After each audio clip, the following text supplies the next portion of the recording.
Negócios e Ação, seu podcast favorito sobre empreendedorismo e gestão. E hoje, gente, a gente tem um convidado aqui muito especial. Eu sei que você que é entusiasta do mundo dos negócios já assistiu o Shark Tank. E lá tem uma série de jargões que eles usam, né? Valuation, faturamento, quanto que vale a sua empresa? E hoje a gente vai aprender tudo isso. Você sabia que para avaliar a sua empresa não basta fazer a avaliação dos seus ativos? Por exemplo, se você tem 10 computadores, pagou 2 mil em cada um, será que sua empresa vale 20 mil? Não é nada disso. E quem vai explicar tudo isso para a gente é o nosso convidado super especial, Evandro Bazan. O Evandro, gente, tem um currículo aqui impressionante. O Evandro Bazan possui mais de 17 anos de experiência em fusões e aquisições, já movimentou negócios com mais de R$1 bilhão e, acima disso, ele é graduado em administração pela FGV, possui especialização em fusões e aquisições, também cursou LLM no Direito Societário do INSPER. Caramba, que currículo, hein, Evandro? E, além disso, ele é cofundador e sócio-diretor da Real Corporate, com unidades em Londrina, São Paulo e Porto Alegre. Evandro, me deu um suador aqui. Explica pra gente primeiro de onde que veio tudo isso, de onde que veio o Evandro. Bom, primeiramente, obrigado. Uma satisfação, né, poder bater um papo aqui, falar desse assunto que a gente gosta tanto, né? Só fazer uma pequena correção, já passou um pouco dos 17 anos, já estamos entrando aí, já passou do 18, então é melhor não fazer muita conta, senão vai começar a entregar a minha idade. Maravilha. Mas falando um pouquinho do Evandro, bom, para começar, eu sou marido da Marcela, pai da Alice, sou casado. E entrando agora no profissional para migrar para a atividade, né, para o tema do nosso bate-papo de hoje, contar um pouquinho de um histórico um pouco mais longo, né, do como é que eu cheguei nessa história. O pessoal, principalmente o pessoal mais jovem, às vezes me pergunta, como é que você caiu nessa área? Como é que você escolheu? Uhum. Na verdade, as coisas foram meio que acontecendo, né, muito mais por dúvidas de jovem, que você começa a buscar, o que mais me agrada. Então, 18 anos atrás, né, eu tinha acabado de me formar na FGV, eu fui fazer administração. Eu tinha entrado num programa de trainee, né, de um banco chamado Itaú BBA. E esses programas de trainee, né, como são hoje ainda, você passa lá por uma série de áreas, né, que é uma experiência super bacana, né, para um estudante ou um recém-formado. E quando eu estava acabando, né, o meu programa de trainee, eu percebi que nenhuma daquelas áreas por onde eu tinha passado me brilhava os olhos, embora a instituição fosse maravilhosa, era um sonho, né, como é hoje, é uma instituição muito grande. E aí fui conversar, né, com pessoas no mercado, né, para tentar identificar qual que é a área, né, que mais me brilha os olhos, que ia me chamar a atenção. E conversa com um, conversa com outro, pessoas de mercado. Nisso eu já estava recém-formado. Você estava em São Paulo? Estava em São Paulo. Morei 12 anos em São Paulo, fui para estudar, acabei ficando bastante tempo. E acabei chegando em 2 nomes, né? E aí entra nas sopas de letrinha, né? Como toda a área, tá cheia das sopas de letrinha aqui. Então, em algum momento, a gente vai precisar das teclas SAP aqui no nosso bate-papo, né? Esclarecer tudo para nós, tá? Exatamente, né? É isso aí. Uma é o tal do M&A e o outro Private Equity. São duas coisas que me brilharam os olhos assim, e as duas têm um ponto em comum, né? Você é obrigado a aprender e olhar profundamente para os negócios, né? Então, são duas atividades naturalmente muito diferentes, né? A gente vai falar aqui bastante do M&A. O M&A é negócio de fusões, aquisições, né? E o Private Equity é um fundo de investimento que compra participação, né, em empresas. Ah, né? Legal. Então, na verdade, hoje você atua nas duas áreas. Ao longo dos meus 18 anos, eu tive passagem por essas duas atividades. Tá? Sendo que a maior parte do tempo dentro do M&A. Então, eu comecei minha carreira no M&A, num determinado momento, eu quis conhecer o outro lado da mesa, né? Como é que funcionava tudo aquilo lá. Fui trabalhar no Private Equity, foi uma experiência maravilhosa. Logo ali, mais ou menos uns 5 anos de formado, né, eu tinha feito um pequeno curso de especialização em fusões e aquisições, né, e eu bateu aquela curiosidade, né, cara, eu preciso estudar mais alguma coisa. Como funciona isso aqui? Não preciso estudar mais alguma coisa, né, eu já estava trabalhando já coisa de 5, 6 anos, e eu fui fazer o tal do LLM, né, em Direito Societário, né, até foi uma situação levemente engraçada, porque era um curso de Direito, eu não era advogado. Era uma sala que tinha aproximadamente 50 pessoas com um não advogado, né? Então, para mim foi uma visão super interessante.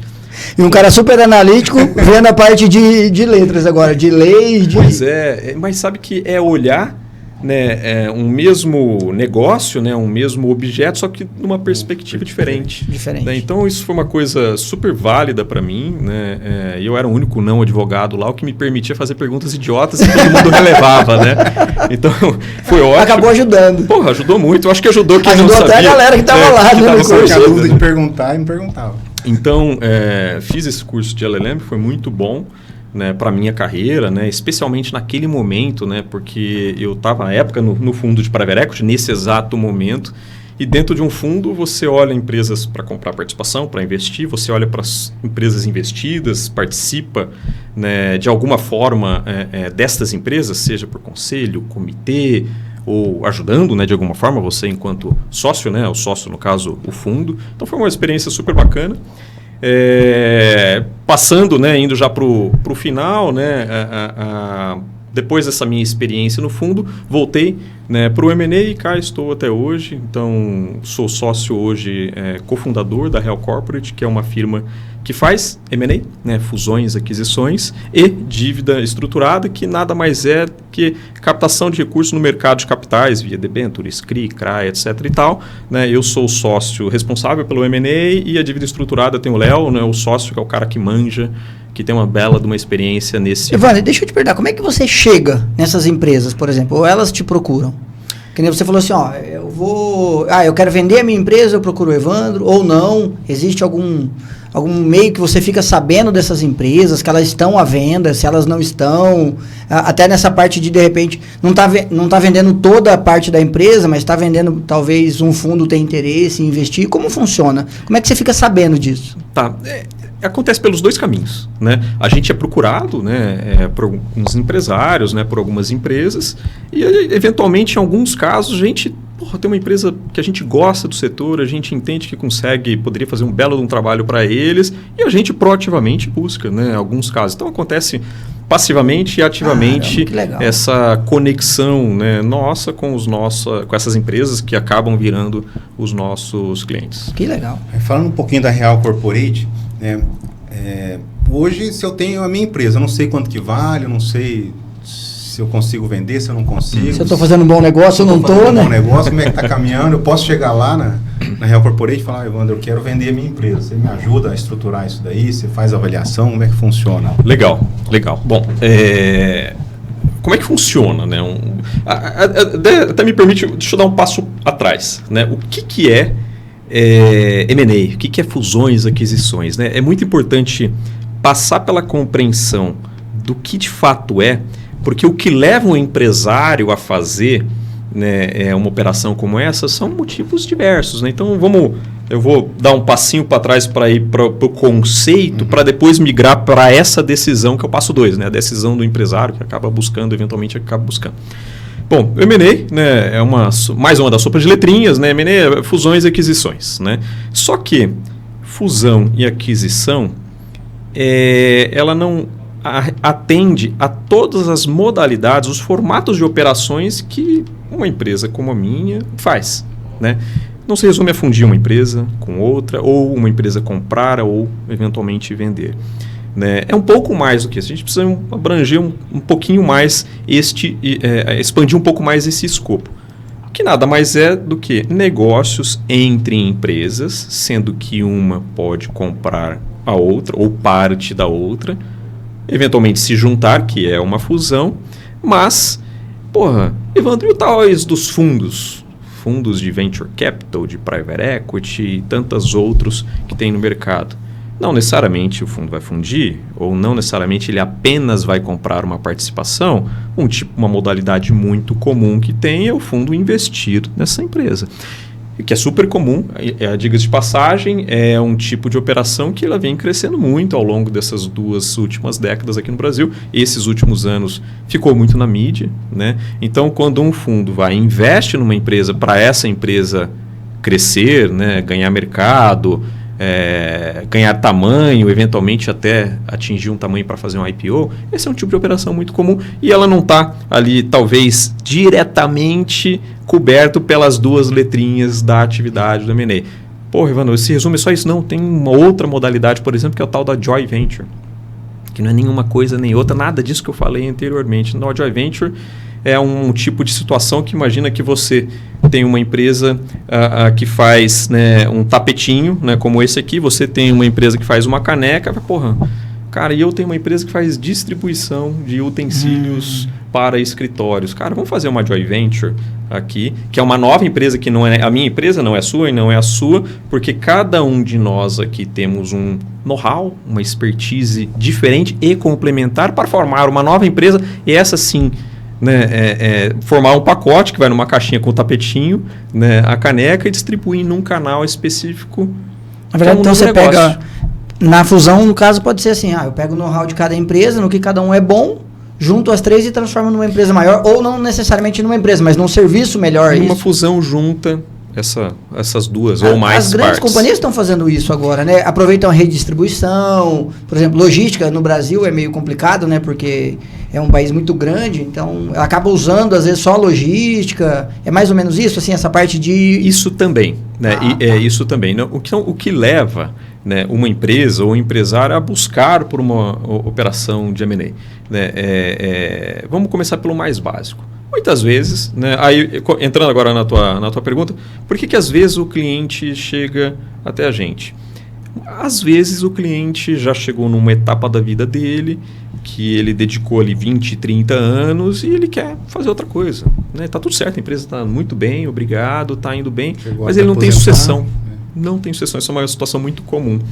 E aí eles nos contratam e falam, olha, eu não tenho sucessor, a empresa está bem, eu tenho um certo, né, gosto pela empresa, mas talvez seja o caso de eu vender ela e alocar este meu patrimônio, esse meu capital que está no formato de empresa, num outro formato que vai me permitir tirar a minha sonhada aposentadoria. Essa é uma situação muito comum. Mas há situações que não é esse o caso. Né? Há situações em que o cara fala, porra, cara, eu quero ganhar mercado. E eu quero ganhar mercado e eu tenho um vizinho, né, de cidade que ele tem um produto igual ao meu, produz a mesma coisa que eu, só que a gente fica brigando por preço. Porra, e se a gente se juntar? Vou dar um exemplo aqui da fusão. Né? Eventualmente se juntar, aí o que eu vou falar aqui soa como meio básico, mas é um básico que funciona muito bem. Porra, se juntar para começar que eles vão parar de brigar por preço. Né? Se eles fazem a mesma coisa, eles vão passar a comprar os insumos em muito mais escala. Né? Eventualmente, algum deles tem alguma capacidade ociosa que o outro não tem, que otimiza o processo de produção e o custo final fica mais barato. Ou seja, esse é um pequeno exemplo de algumas poucas variáveis que fomentam, né, uma operação. A questão logística sempre acontece. Isso é uma coisa muito comum em negócios em que há uma complementaridade geográfica.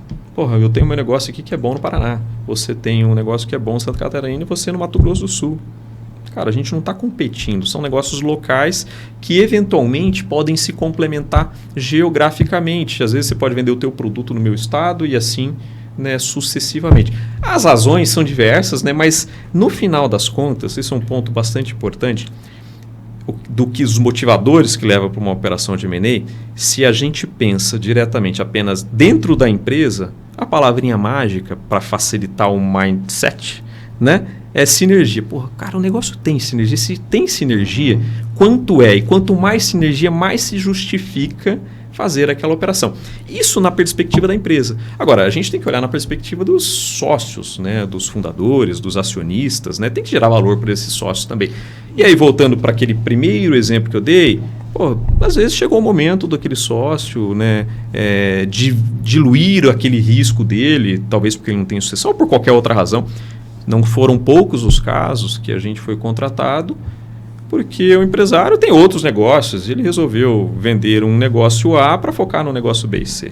Então, as razões são muitas. E deixa eu te perguntar, Evandro, sempre, que nem você falou assim, na verdade, a gente só deu exemplo bom, né? De fusão, de, por exemplo, de aumentar, de expandir, de melhorar a produção, de baratear o produto.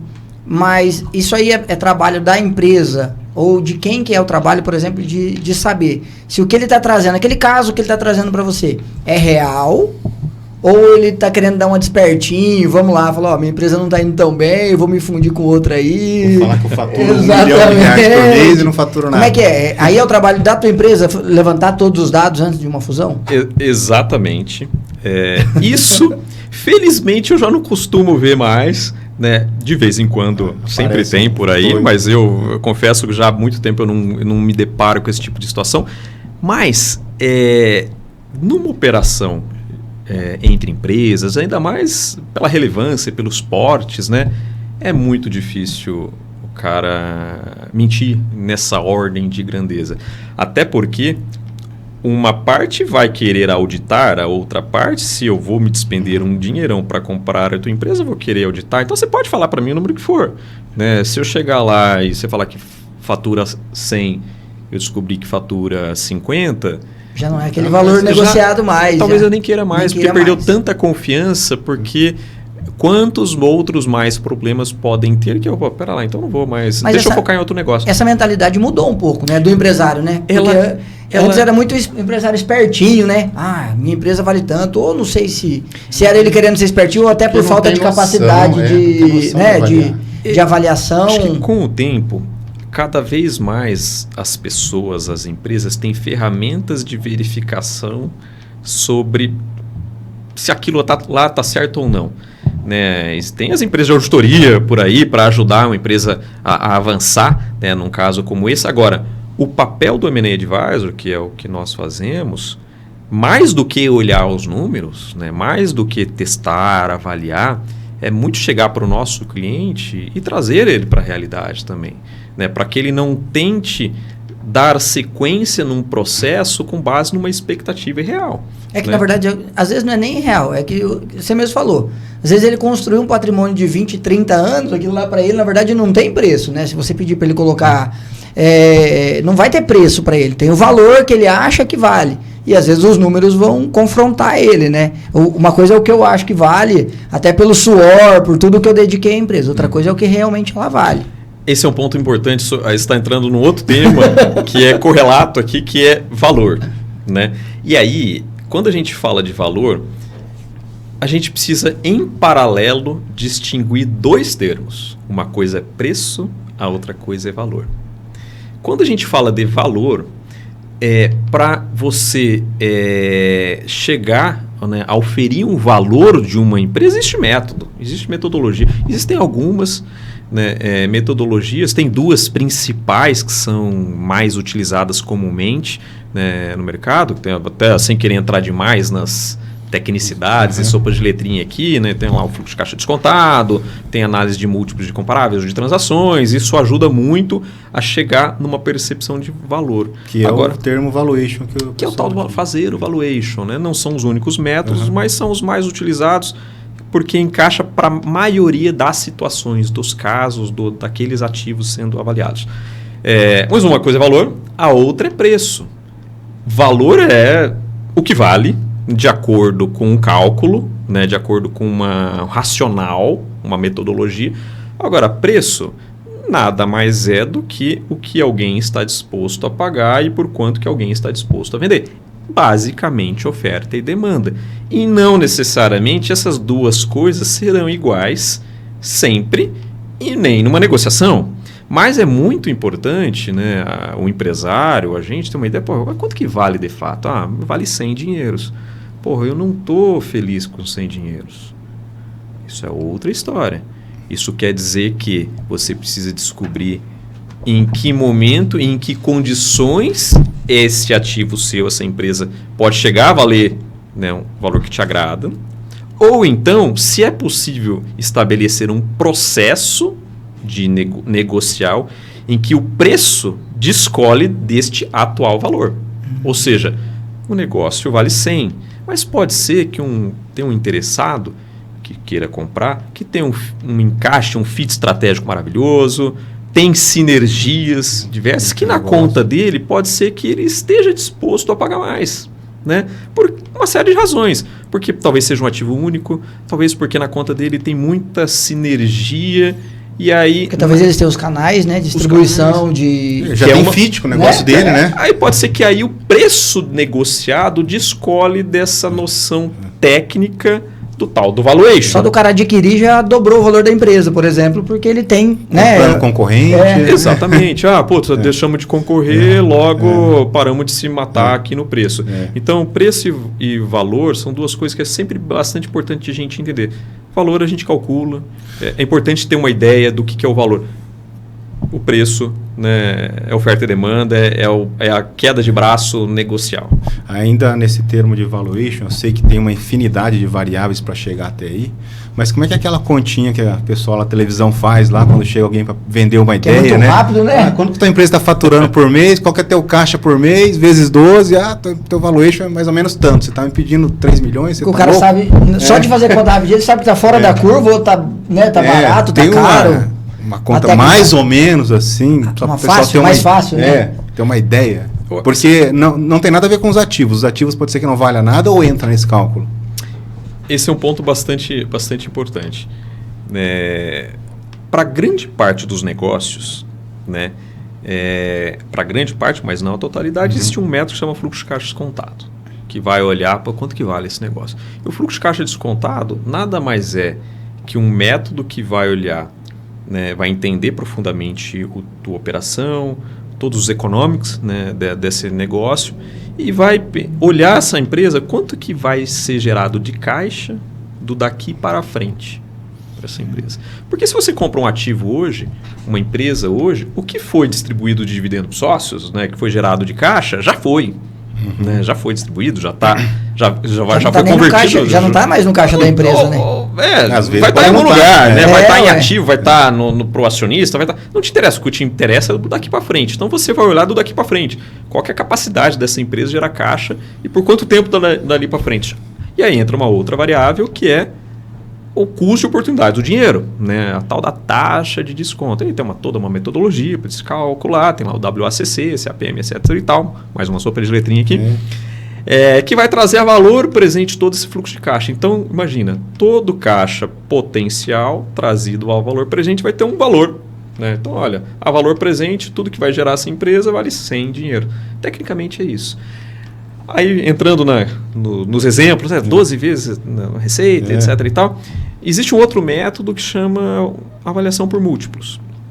E aí, a avaliação por múltiplos ela é um método que ela é complementar, fluxo de caixa descontado, mas também, muitas vezes, é muito mal usado justamente pela praticidade. Né? A avaliação por múltiplos ela acaba, de certa forma, derivando, né, da essência do fluxo de caixa descontado, mas muitas pessoas esquecem do fundamento que está por trás dessa conta e usa meio aleatoriamente, X vezes, etc. e tal. Acho que vale isso. Buscando uma referência mágica, né? Então, não funciona assim de forma adequada, mas é usado. Então, muitas vezes a gente vê em notícias, foi um negócio foi pago X vezes o EBITDA.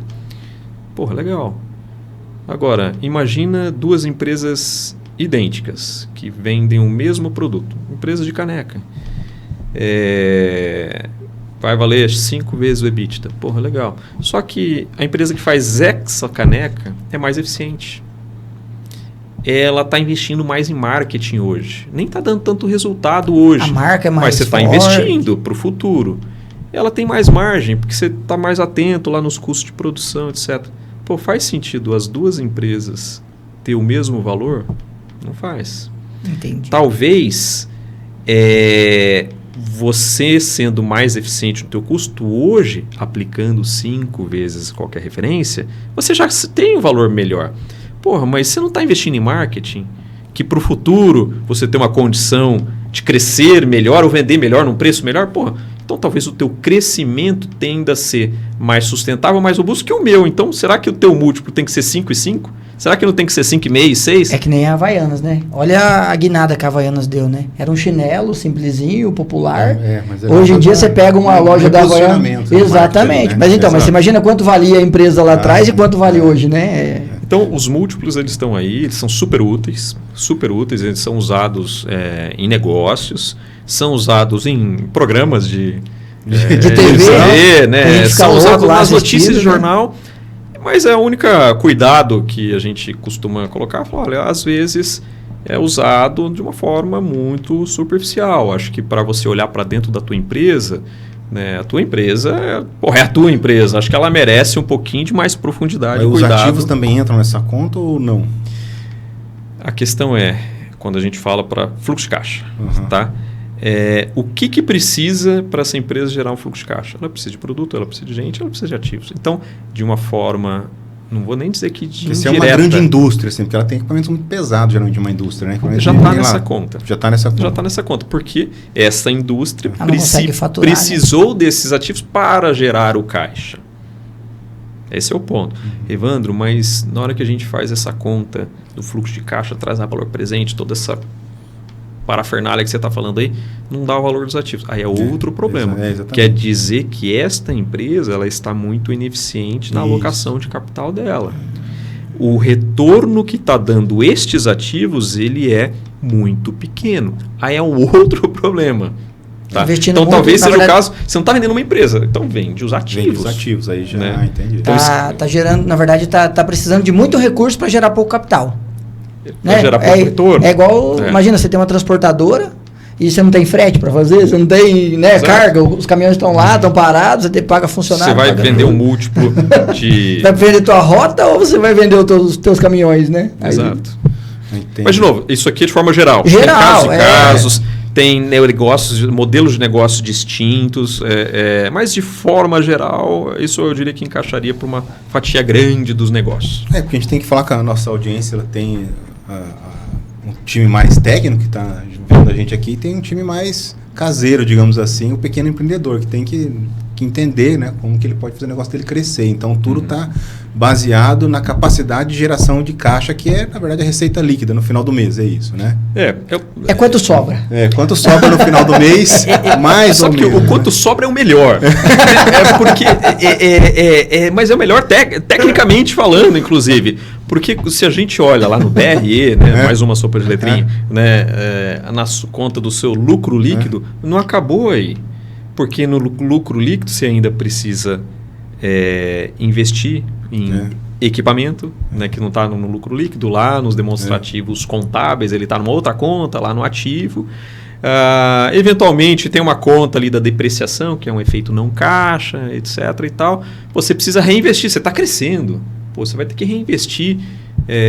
Você tem prazo para receber do seu cliente, por exemplo. Então você tem que deixar um pouquinho de capital ali, né, pelo teu working, tal do working capital, mais outra sopa de letrinha, que é o capital de giro. Então não vai sobrar o teu lucro líquido, vai sobrar uma outra conta, que é o que sobra. É o que sobra. Que é o que sobra, é o tal do fluxo de caixa livre, né, que é o que sobra no final das contas. E é isso que você vai poder, né, reinvestir ou eventualmente distribuir para os acionistas. Maravilha.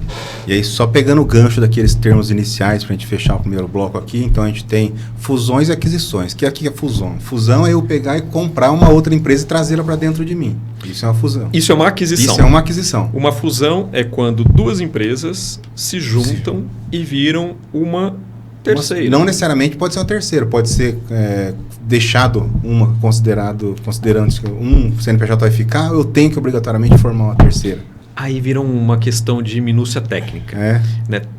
Se a gente for lá nas profundezas da tecnicidade, a fusão ela é a empresa A mais a empresa B vai virar uma empresa C. Eu tenho que virar uma não empresa vai C. virar uma empresa A, se não B. É aquisição, né? Se não é uma aquisição. Então, isso posto, uma fusão pura, no sentido mais purista da palavra, é super raro de se ver. Entendi. Então, no sentido mais purista da técnica, o que acontece muito é uma aquisição. Que sempre mantém, geralmente o maior fica ali. Exato. Agora, em termos práticos, a fusão, embora a formalidade seja de uma aquisição, acaba sendo uma fusão, no qual você vai juntar a empresa tua com a tua, às vezes uma empresa de um é maior do que a outra, mas vão se juntar ali, um vai ser presidente, outro vice-presidente, vão revezar ali na liderança da companhia. Na prática, podemos chamar de fusão, mas na tecnicidade, né? Deixa eu só concluir outra. Vai lá. E o fundo que a gente fala, o fundo aqui é um grupo de CNPJ, pode ser uma pessoa, que é o fundo de investimento? Você legal. Porque a gente escuta muito isso também, né? Vai buscar um fundo, mas que fundo que é isso? O fundo são tais dos fundos de investimento. né? Só que fundo de investimento, ele é um termo super genérico. Você tem N fundos de investimento. Você tem fundo de investimento em ações, fundo de investimento imobiliário, fundo de investimento em uma série de ativos líquidos, que são aqueles ativos que a gente, enquanto pessoa física, vai lá na conta do banco, investe. A gente não está falando de nada disso. Aqui a gente está falando de fundos que têm uma outra natureza, um outro objetivo, que é comprar participações de empresas, na maioria delas de capital fechado. Que vou simplificar aqui a 2 categorias, tá? Que é o fundo de Private Equity e o fundo de Venture Capital. Aqui é uma simplificação, tem outros aqui, mas esses aqui são os mais, diria que, atuantes proporcionalmente falando. Fundo de Private Equity e Venture Capital compram participações em empresas. Então, o que são esses fundos? Não é um grupo de pessoas, um grupo de CNPJs, né? Existe do ponto de vista jurídico, tem lá o fundo de investimento em participações. Tem esse nome, inclusive, do qual uma série de investidores, cotistas, né, investem, né, nesse fundo, né, nesse tal do FIP. E esse FIP ele vai ser gerido por uma gestora de Venture Capital ou de Private Equity, que vai ter lá uma equipe e que vai ter um gestor que vai analisar as empresas e vai executar a aquisição de participação ou os investimentos nessas empresas com este dinheiro que está dentro do FIP, que foi investido por uma série de investidores. Esse FIP, né, gerido por esse gestor de Private Equity ou Venture Capital, vai investir e espera-se que essa empresa cresça, que gere valor, que ganhe valor, e ali, após alguns anos, esse gestor, né, na atuação, no papel dele, vai tentar realizar o desinvestimento, que é quando, né, ele investiu por X, né, ele vai vender por Y, e quando vai retornar, né, esse dinheiro para dentro lá do FIP, quando acabar o tempo desse FIP, o FIP tem um prazo, né? Vai voltar o dinheiro para aqueles investidores, para aqueles cotistas. Então, é uma natureza de investimento, né, do ponto de vista dos cotistas, de longo prazo, que vai investir numa categoria. Mas arriscado também, né, Evandro? Lógico que tem uma empresa que gere isso, deve ter todo... Investir em negócio. É arriscado. Mais arriscado. Na verdade, abrir um CNPJ, começar a empreender já é arriscado, né? Agora, você imagina um fundo de investimento, né? Então, mas o fundo ele tem a obrigatoriedade de receber mensalmente, né? Como se eu tenho um fundo, eu vou lá e apliquei, né? Ou se eu peguei, vamos inverter o cenário aqui. Se eu abrir a minha participação para um fundo, eu tenho que pagar esse fundo mensalmente, ou ele só vai receber quando eu vender a empresa? Tá. Se você é um empresário e passou a ter um fundo. Então, se foi esse um caso, vamos imaginar aqui que um Private Equity, sua empresa vale 100 dinheiros. E o Private Equity vai lá e coloca no caixa da tua empresa 100 dinheiros também para você tocar um plano de crescimento super. Mas ela ficou com 50% da empresa? Exatamente, ela ficou com 50%, ele é sócia. Pronto. Ela tem 50%. Se der dinheiro, ele vai ganhar dinheiro. Se der prejuízo, ele vai executar bem esse plano de negócio, pegar esse dinheiro que ele investiu, crescer, então a empresa vai valer muito mais do que isso. E aí lá na frente vai vender não por 100 dinheiros, mas por 1.000 dinheiros, ele tem 50%, aí ele vai ter a taxa de retorno dele. Se ele for dono de 60%, por exemplo, ele passa a ser o proprietário da empresa. Passa a ser o gestor. Societariamente o controlador. Né? Mas aí entra no outro tema. Eles não são especialistas, fazer na verdade, podcasts, né? Aqui. Daí entra no tema do tal dos acordos de acionistas. Né? Tem um regramento. Né? Então, no final do dia, vira um casamento. E esse casamento ele precisa ter alguma regra. Né? Você está recebendo um novo sócio, você não conhece ele profundamente e ele é um fundo, né, que é gestor de recursos de terceiros, né, que tem um dever fiduciário. Ele também quer saber se essa relação vai ser saudável. Então, lá tem vários instrumentos, sendo que acho que um dos mais importantes é o acordo de acionistas, que é o que vai regrar essa relação. Nem sempre ele vai gerir a empresa, né? Porque como ele é um fundo de investimento, ele pode... É aquilo que nem você falou, ele pode investir em água, caneca, microfone... Na maioria das vezes, ele não vai gerir a empresa. Só quer investir mesmo, né? Ele vai investir em você porque ele acredita em você. Você faz parte do ativo. Ou, eventualmente, ele vai investir em você e já fica combinado. Olha, daqui a tanto tempo eu faço a proposta. A empresa é familiar hoje, é tocada por você. Você fundou esse negócio, mas vamos profissionalizar esse negócio. Vamos combinar de deixar essa empresa bonitinha, profissionalizada, e daqui a pouco você está só no conselho, você não está no dia a dia. Porra, a empresa não vai depender de você. Então, esse, eventualmente, pode ser o que aconteça. É muito do que é desejo, né, para a maioria das situações. Então, o gestor, geralmente, ele fica gerindo o portfólio, né? Com raras exceções, eles assumem a gestão. É, né, muita da coisa, companhia. né, cara? É muita. Ainda só para a gente fechar o termo valuation aqui, aí quando a gente tem uma empresa física gerando caixa e tudo mais de valuation, você faz isso daí. E quando é uma empresa de software, de startup, cara, você não sabe como é que vai ser amanhã, pode dar errado, pode não dar. Essas Você está rodadas de negócio que o cara fazendo, levanta. chega uma tecnologia como o IA, já muda todo o teu negócio. Como é que faz o valuation do negócio? É super difícil. É super difícil chegar. Confesso para você que... Que toda startup imagina que vai ser vai vender por unicórnio, bilhões. né? Unicórnio, vai virar unicórnio. Unicórnio. No final das contas, paga-se um valor, né, alto por um negócio ainda muito jovem, às vezes Duvidoso. alguns slides de PowerPoint, mas que no final das contas tem dentro dessa decisão uma expectativa de crescimento, geração de valor deste negócio. O que é geração de valor? Se a gente olhar para a base do que a gente falou até agora, é geração de fluxo de caixa. Mas não necessariamente isso vai estar limitado a só a geração de fluxo de caixa. Pode ser que essa startup, do teu exemplo, simplesmente ela vai criar um produto super disruptivo que em algum momento vai gerar alguma grande receita ou alguma grande economia. Então, perceba, há bastante subjetividade nisso aqui.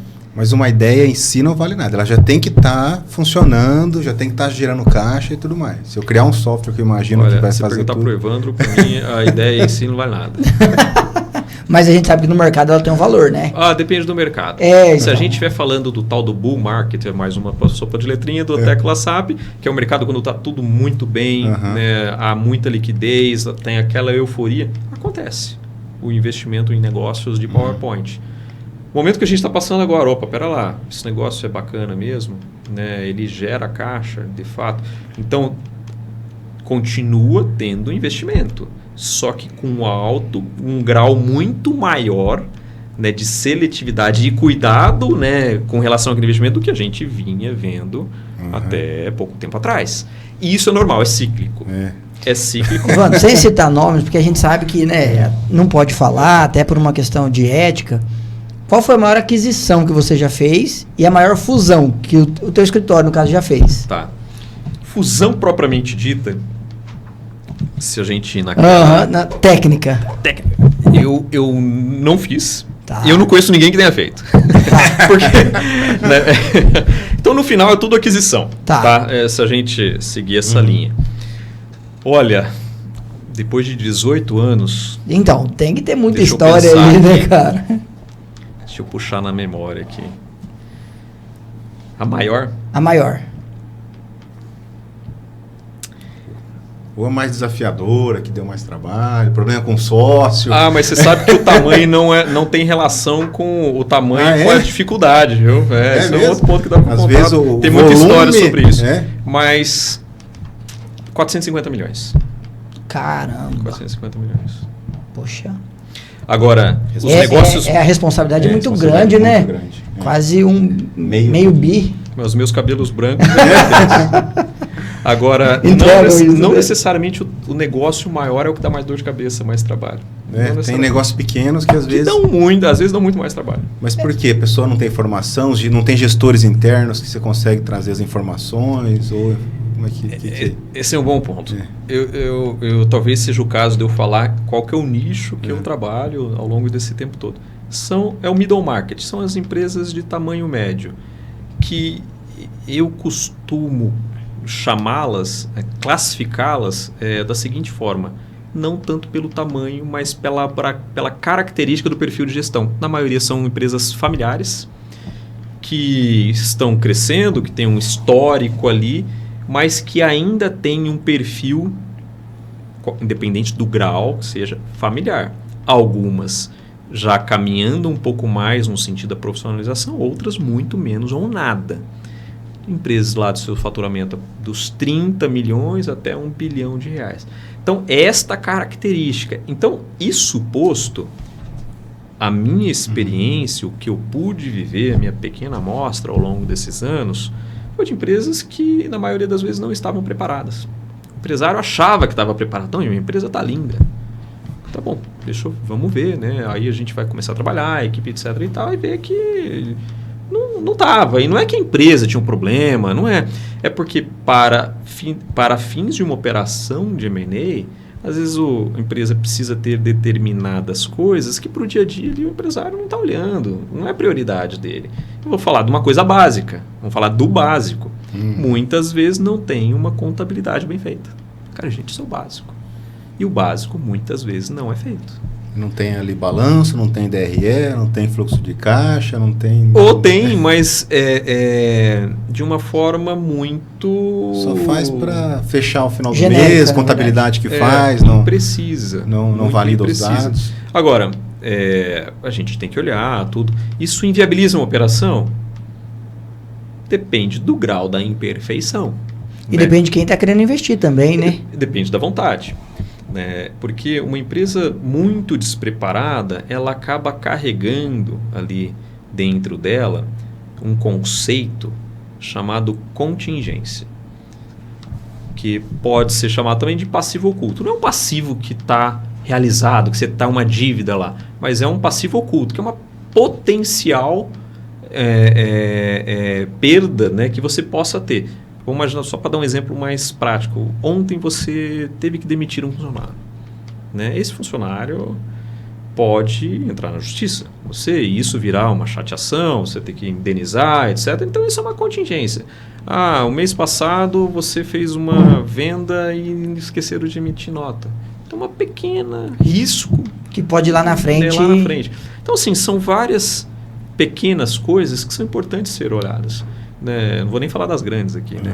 Mas, então, na essência, muitas empresas acham que estão preparadas e não estão. Não vou nem entrar no tema de gestão aqui, isso é outro assunto. Né? Quando entra na questão de empresas familiares, né? É muito comum a gente ver ali o fundador, um cara excelente, um cara muito bom. Tem algumas pessoas muito boas, mas tem outras que não conseguiram acompanhar o crescimento da empresa. Então, está lá meio desequilibrada, né? Tem uma discrepância ali, né? Isso é muito comum. E isso faz parte digamos, de uma frustração, por exemplo, que os empresários têm quando vê o valuation da empresa dele, ou quando vê que não está tudo redondo como tem que ser. Quais são as maiores? A maioria das vezes, o empresário sabe, né, das grandes coisas. Né? Agora, a frustração de valuation, isso tem muito a ver com o tamanho do apego emocional. Né? Porque no final das contas, quando a gente vai fazer conta é conta, a gente, infelizmente, ou felizmente... É igual vender carro, o Fernando já sabe, né? Todo mundo quer a FIP no carro, mas todo mundo acha que o carro... Mas meu carro não tem nada para fazer. Tem 200 mil km ali, mas não tem nada para fazer. Tem uma contingência lá, né? Tem uma contingência. Tem uma pecinha que ele rodou 200 mil, ela falta só mais 2 km para quebrar. É uma contingência. Isso é verdade, né? Então, às vezes a gente tem que trazer também para a nossa realidade, né? Saber, você falou, não é só o apego emocional, porque tem toda a parte de gestão, de repente o cara fundou a empresa, sustentou a família, formou filho. Então ele tem esse apego, mesmo ele acha que a empresa vale mais, né? E todo mundo, às vezes, pegando um pouquinho, né? Tem que pagar um, tem que pagar outro, tem que pagar outro, mas quantos realmente, de fato, trabalham na empresa? Isso acontece, hein? Isso acontece bastante. Então, E aí, ainda nesse termo de fusões, aquisições, evaluation e tudo mais, né? O que é bastante valorizado, né, nessa questão? O que brilha os olhos de quem está querendo adquirir ou se fundir, né, quando vai olhar uma operação de fora, por exemplo? Tá. O que uma empresa alvo de aquisição tem valor? É esse o ponto? Tá. Bom, eu vou dividir aqui em 2 grandes blocos. De um aspecto mais formal, burocrático, entre aspas, que a empresa está preparada, tem um mínimo, tem uma contabilidade, tem uma mínima governança, né? Tem um time minimamente estruturado que não dependa exclusivamente daquele sócio fundador. Imagina. A gente não está falando nem de técnicas de ESG, nada. O básico mesmo. Estou falando do básico. A começar pelos números, tem que ter os números. Então, assim, para começar, o básico tem que estar cumprido. Vamos agora para o outro bloco que está além desse básico, né? porra, e aí tem uma lista que a gente poderia falar, talvez aqui não falar dos principais. Esse negócio tem valor, e aqui eu não estou entrando no valuation, eu estou falando mais no sentido do aspecto do modelo de negócio que todo empresário sabe. Talvez ele não sabe na sopa de letrinhas que a gente está conversando aqui, mas ele sabe. Por exemplo, o meu negócio tem uma barreira de entrada substancial para a concorrência? Será que eu tenho um contrato que só eu tenho? Isso é uma barreira de entrada? Vale uma... Né? Isso aí vale ouro, né? Ou então, será que eu tenho um produto que tem um belo diferencial competitivo e minha concorrência não conseguiu ainda bater? Isso é uma outra coisa. Marca é uma coisa super difícil, né? Nós dois temos uma indústria de canecas aqui, mas a tua tem uma marca que você consegue vender 50% mais caro. É a mesma caneca. Coca-Cola é um exemplo clássico, né? Exato, exato. E assim, e por aí vai, alguma tecnologia diferenciada. E outra, o quão difícil que é a barreira de entrada, o quão difícil é ser copiado, né? Porque a gente vê que, principalmente mão de obra, né? É uma caneca dessa, custa tanto, mas, sei lá, para fabricar na China custa 10% desse valor, o cara vai importar. E aí, você vai... E negócios que não tem barreira de entrada, acontece o óbvio. Vem mais concorrentes, a competição faz com que a margem esprema e o teu negócio ele tende para a comoditização, né? E isso faz com que o valor da sua empresa seja comprimido. Então, assim, a gente poderia listar uma série de coisas aqui, mas na essência você tem que ter diferenciais competitivos. Diferencial competitivo é algo bastante importante. Eu como empresário, você como empresário tem que estar sempre inovando, né? Para sempre estar à frente ali. Exato. Dos negócios. A gente falou, no último episódio nosso, a gente falou de inteligência emocional. Poxa, teu negócio é muito técnico, muito detalhista, é uma responsabilidade muito grande você fazer uma aquisição de uma empresa de quase meio bi. Cara, o que você faz na tua hora de lazer? O que você gosta de fazer? Pratica esporte? Não pratica? Vai viajar? O que você gosta de fazer, mano? Para dar aquela descontraída, esvaziar a mente, assim. Olha, atualmente eu corro. Legal. Eu corro. Atualmente eu corro porque existe essa questão emocional, não minha, mas dos clientes. Porque muitas vezes é um negócio da vida deles, ou que não seja um negócio da vida, é um negócio relevante e que naturalmente é um processo que envolve algum grau de emoção que o cliente transfere para o advisor. É óbvio, o Evandro não está sozinho. Você que vai ter que falar a verdade para ele, né? Se o negócio dele vai valer aquilo lá ou não. Vai ter que contrariar. Talvez você vai ter que dar um choque de realidade nele, né? Exato, vai ter que dar o choque da realidade ou vai estar junto ali nos momentos duros, também. Então, por mais que o Evandro sozinho não faz nada, a gente tem lá uma equipe, sócios que ajudam na execução dos deals, mas mesmo assim, existe um grau de emoção que a gente acaba observando. Então, nas minhas horas vagas, eu gosto de correr, eu viajo, curtir um pouco os finais de semana com a família. O Fernando puxa para lá, eu puxo para cá. É isso aí. Então, a gente estava falando aí de como ser diferente, como ter a barreira, como ter um atrativo do negócio para ser bem avaliado, né? Mas quais setores que estão em alta no momento aí? Legal. Bom, na mídia a gente consegue ver alguns setores, se dá um Google lá, tem alguns setores que estão mais em destaque nesse momento. Eu estou fazendo esse pequeno preâmbulo aqui, porque até para a audiência de vocês, não é porque eventualmente uma empresa de alguém que está ouvindo não esteja nessa pequena listinha, não quer dizer que não tenha liquidez, não quer dizer que não possa ter uma possibilidade. Eu vou explicar por quê. O que está muito na mídia? Já há muito tempo tecnologia, mas não é de hoje. Só aumenta a quantidade de operações, de fusões e aquisições envolvendo tecnologia. Agronegócio. O Brasil é um país do agronegócio há mais de 500 anos, mas há poucos anos que ganhou uma intensidade, uma força aos olhos do mercado financeiro, dos investidores e das empresas que estão consolidando. Então, o agronegócio, a cadeia de valor do agro como um todo, sempre tem algum tipo de ação de M&A. Saúde. né, é um segmento que, independentemente de momento macro ou momento político, é um segmento que tende a ser mais resiliente, né, que as pessoas precisam, né? Alimento também, esse é um outro setor que a gente particularmente gosta bastante também no escritório. Todos esses que eu estou mencionando são setores que eu estou mencionando primeiro é porque os que estão mais no nosso dia a dia, né? Seja indústria, distribuição, também tem bastante Mas você vê, coisa. né? É o que a gente estava falando. O que gera valor é o tanto de problema que você resolve, na verdade, né? Tudo que você listou aí é problema mundial, né? Saúde, exatamente. A tecnologia, o agro, a alimentação, né? Uma preocupação que tem com o mundo, de alimentar o mundo. Eu acho que o agro, principalmente no Brasil, vem se profissionalizando muito, né? Já deixou de ser um pouco amador no fato de ter mais tecnologia a favor, de conseguir extrair o melhor sem prejudicar tanto a terra, gado, enfim, a gente vê o Brasil batendo recorde de exportação de tudo. Então, eu acho que é isso, eu acho que assim, acho que o valor da tua empresa, ou o valor do teu serviço, é o que ele resolve.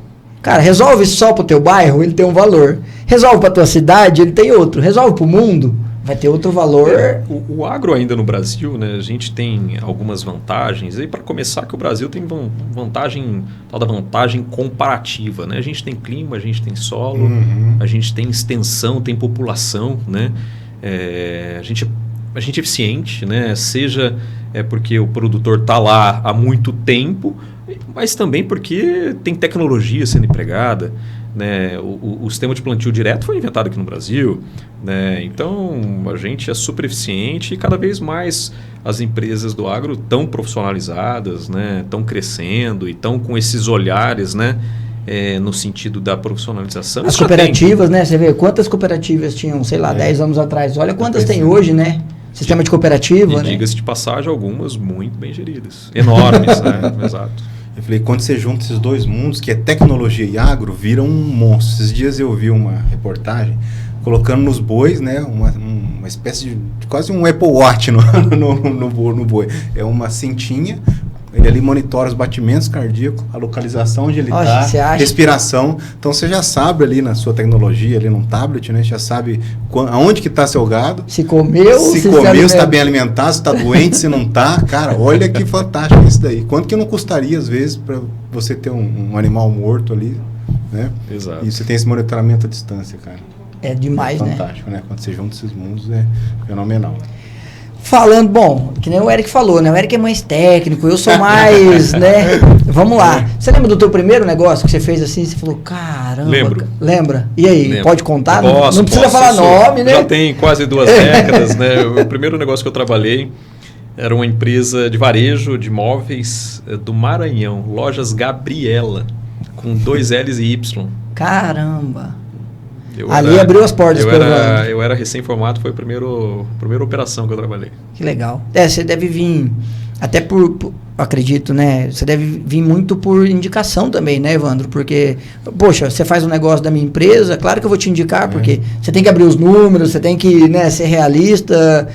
Não adianta querer esconder de você. É igual advogado, né? Poxa, eu não fiz nada, mas você tem que falar a verdade. Então, eu acredito que quando você vai fazer isso, também tem muita questão de indicação também, né? Tem indicação acontece. no teu Acontece. Hoje, teu segmento? Eu diria que 80% dos clientes que a gente tem foram indicados. Quer dizer que a eficiência é boa. É boa. A gente se esforça, trabalha bastante. E ali para entrar em contato com Bom, a gente vai deixar no link do nosso podcast ali o endereço do site. Você quer vender, quer fazer aquisição, tá com dinheiro parado aí, quer investir, procura o Evandro, a empresa. A gente vai deixar os links lá e os canais de contato com a Real Corporate. Evandro, já seguindo para o bloco final aqui, nesse mundo aí de fusões, aquisições e tudo mais, tem algum livro que você indica, o pessoal tá lendo, algum filme, série, que você acha bacana? Cara, assim, livros são uma infinidade, vários, né? Assim, né? Tem mais técnico, menos técnico, alguns livros me marcaram muito ao longo da minha jornada, sabe? Inclusive um que eu estou lendo agora, muito bacana, chama CEO Excellence. Eu estou terminando de ler ele agora, eu gosto bastante, até indico, que ele nada mais né? Ele é um compilado, né, de ideias que alguns sócios da McKinsey, aquela consultoria, fez, né? Eles tentaram identificar alguns pontos em comum, né, da gestão dos melhores CEOs do mundo. Que legal. Então, depois de compilar, né, todos esses caras que são muito bons, que destacaram, o que eles têm em comum? O que eles fazem? Eles identificaram lá 6, né, grandes mindsets, que esses caras são os melhores, né, da amostra deles, que era uma amostra grande. O que esses caras têm em comum? E eles dividem lá em 6, né, grandes capítulos e contam muito, né, o conceito, mas através de muitos exemplos práticos, porque afinal eles entrevistaram, né, uma quantidade grande de CEOs. Então é um livro muito legal, que ele não é como ser um CEO, né, mas ele traz lá de grandes temas e falando, né, de exemplos reais daquelas pessoas que foram entrevistadas. Então é um livro muito bacana. E é legal falar também que assim, a gente fala, né, de grandes empresas, mas eu acho que a gestão ela tem que começar do pequeno mesmo, né? Porque você tem menos capital, você não pode errar. Uma empresa grande, ela tem capital para reverter, para segurar a onda, né? Acho que quanto menor, é mais difícil, né? Então, assim, a gente está falando de CEOs, tudo, mas, galera, a maioria aqui é gestão. É gestão do seu negócio. É quanto você investe, é quanto custa, é por quanto você vende. A continha básica ali você tem que saber fazer, né? Então, acho que trazendo para a nossa realidade, claro que a gente acredita que vai alcançar grandes empresas, mas trazendo para a nossa realidade, foi o que o Evandro falou. O quanto a tua empresa vale é quanto sobra no final do mês, né? Eu acho que essa é a grande...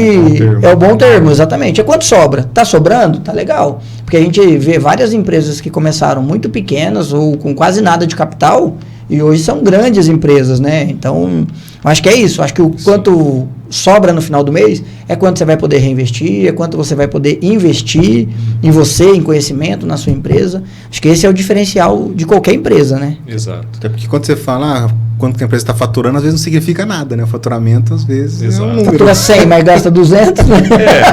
Não basta só olhar para o caixa, tem que olhar para a margem, tem que olhar para o resultado.